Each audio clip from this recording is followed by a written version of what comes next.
2025 की सबसे बड़ी खबरों में से एक डोनाल्ड ट्रंप का अमेरिका के 47वें राष्ट्रपति के रूप में शपथ ग्रहण करना। लेकिन इस ऐतिहासिक अवसर से भारतीय प्रधानमंत्री नरेंद्र मोदी की गैर मौजूदगी ने नई बहस छेड़ दी है।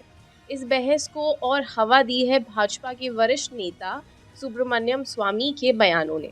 ये दुर्भाग्यपूर्ण है कि भारत के प्रधानमंत्री को ट्रंप के शपथ ग्रहण में आमंत्रित नहीं किया गया। ये हमारी विदेश नीति की असफलता और मोदी सरकार की कमजोर स्थिति को दर्शाता है। मैं इसे एक बड़ी चेतावनी मानता हूँ। सुब्रमण्यम स्वामी, जो अक्सर मोदी सरकार की नीतियों पर सवाल उठाते रहे हैं, उन्होंने इस बार भी प्रधानमंत्री की विदेश नीति की आलोचना की। उन्होंने ट्वीट किया, ट्रंप ने मोदी को शपथ ग्रहण में क्यों नहीं बुलाया? ये सवाल भारतीय विदेश नीति की गंभीर स्थिति को दर्शाता है। ये समय है आत्ममंथन का। 20 जनवरी 2025 को वॉशिंगटन डीसी में ट्रंप ने राष्ट्रपति पद की शपथ ली। इस अवसर पर दुनिया के कई प्रमुख नेताओं को आमंत्रित किया गया था, लेकिन भारत के प्रधानमंत्री नरेंद्र मोदी की अनुपस्थिति ने अंतर्राष्ट्रीय राजनीति में सवाल खड़े कर दिए। भारत की ओर से विदेश मंत्री एस जयशंकर ने प्रतिनिधित्व किया।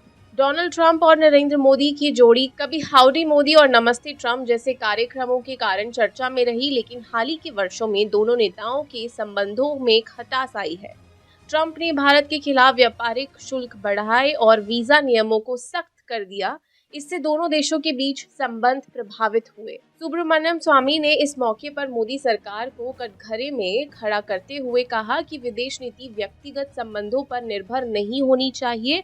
उन्होंने इसे भारतीय कूटनीति के विफलता करार दिया। मोदी सरकार ने ट्रंप के साथ व्यक्तिगत संबंधों को प्राथमिकता दी, लेकिन ये भूल गए कि अंतर्राष्ट्रीय राजनीति में राष्ट्रीय हित पहले आते हैं, न कि व्यक्तिगत दोस्ती। सुब्रमण्यम स्वामी के इस बयान ने भाजपा के भीतर भी हलचल मचा दी है। कई राजनीतिक विश्लेषकों का मानना है कि स्वामी की इस आलोचना से पार्टी के अंदरूनी मतभेद खुलकर सामने आ गए हैं। ये सिर्फ विदेश नीति की विफलता नहीं है, ये बीजेपी के भीतर नेतृत्व को लेकर एक उठ रहे सवालों का संकेत भी है। सुब्रमण्यम स्वामी का ये बयान मोदी सरकार के लिए चुनौती बन सकता है। सोशल मीडिया पर भी मोदी की अनुपस्थिति और स्वामी के बयान को लेकर चर्चा तेज हो गई है। ट्रोलर्स ने मोदी सरकार की गिरती साख से जोड़ा। कई लोगों ने पूछा कि आखिर सबसे मजबूत नेता को क्यों नजरअंदाज किया गया। विश्लेषकों का मानना है कि ट्रंप की शपथ ग्रहण समारोह में मोदी को ना बुलाना भारत अमेरिका संबंध में खटास का संकेत है।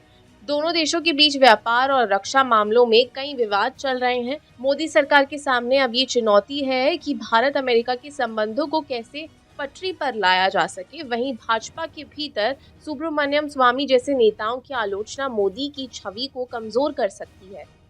सुब्रमण्यम स्वामी का ये बयान सिर्फ एक चेतावनी है कि पार्टी के भीतर बदलते समीकरणों का संकेत। क्या मोदी सरकार इस आलोचना से उभर पाएगी या फिर ये उनकी गिरती साख की शुरुआत है? ये सवाल अब हर किसी के मन में है। डोनाल्ड ट्रंप ने 40वें अमेरिकी राष्ट्रपति के रूप में शपथ ली। उनके समर्थकों के जोश और विरोधियों के नारे के बीच ट्रंप ने अपने दूसरे कार्यकाल की शुरुआत की, लेकिन इस बार उनका रुख कहीं ज्यादा सख्त और कहीं ज्यादा कड़वा है। प्रधानमंत्री नरेंद्र मोदी ने ट्रंप को उनके दूसरे कार्यकाल के लिए बधाई दी। ट्वीट में लिखा कि congratulations my dear friend president Donald Trump on your historic inauguration as the 47th President of the United States. I look forward to working closely together once again to benefit both our countries and to shape a better future for the world. Best wishes for a successful term ahead. लेकिन क्या ये औपचारिक बधाई और दोस्ताना लहजा Trump की नीतियों को बदल पाएगा? ट्रंप का पुराना भाषण जिसमें वह भारत के खिलाफ बयान देते हुए दिखाई देते हैं, ट्रंप का पुराना बयान आज भी भारत के कानों में गूंज रहा है। उन्होंने कहा था कि India is taking unfair advantage of the United States in trade. We will not allow this to continue. Trump ने अपने पिछले कार्यकाल में भारत पर व्यापारिक शुल्क बढ़ाने और वीज़ा नियमों को कड़ा करने का आरोप लगाया था, और अब दूसरे कार्यकाल में उन्होंने इन्हें और कड़ा करने की योजना बनाई है। H-1B वीज़ा पर नई पाबंदियों ने भारतीय IT सेक्टर की मुश्किलें बढ़ा दी हैं। भारतीय कंपनियों जो अब अमेरिकी बाजार में काम करना और भी महंगा और मुश्किल हो गया है। अपने शपथ ग्रहण के तुरंत बाद ट्रंप ने एक प्रेस कॉन्फ्रेंस में साफ कर दिया कि वह अमेरिका फर्स्ट नीति को पहले से भी ज्यादा सख्ती से लागू करेंगे। उन्होंने कहा, no country including India will be allowed to exploit American interests. Our policies will ensure American jobs and security. Bharat पर लगाए गए व्यापारिक शुल्क में 25% की बढ़ोतरी कर दी गई है।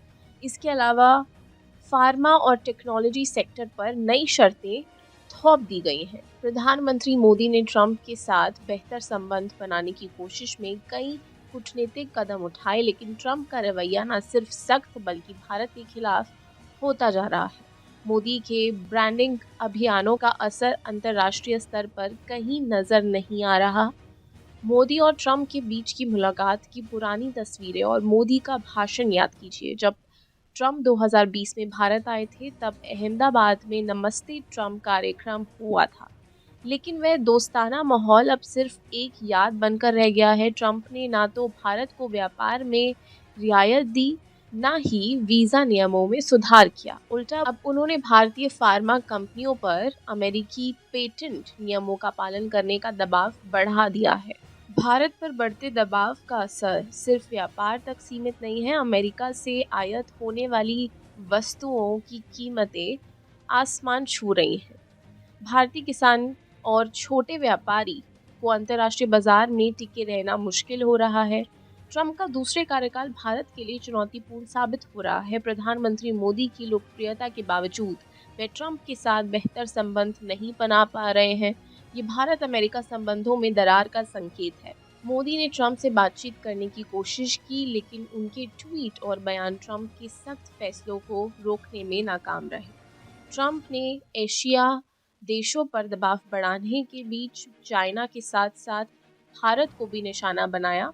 भारत को आयात निर्यात में करोड़ों का नुकसान झेलना पड़ा और ये साफ हो गया कि ट्रंप के दूसरे कार्यकाल में भारत अमेरिका संबंधों में तनाव बढ़ेगा।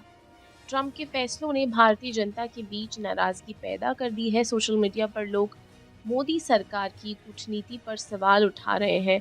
ट्रंप की अमेरिका फर्स्ट नीति ने भारत को रणनीतिक तौर पर अलग थलग कर दिया है। क्या ट्रंप और मोदी के बीच की कूटनीतिक खाई को खत्म किया जा सकता है, या फिर भारत अमेरिका संबंधों में ये तनाव अगले कुछ सालों तक बना रहेगा? वक्त ही बताएगा कि मोदी सरकार इन चुनौतियों का सामना कैसे करती है। और आप हमसे जुड़े रहने के लिए सब्सक्राइब करें YouTube पर, फॉलो करें Twitter पर और लाइक करें Facebook पर। और ज्यादा जानकारी के लिए आपको टाइप करना होगा सिर्फ न्यूज़ नशा।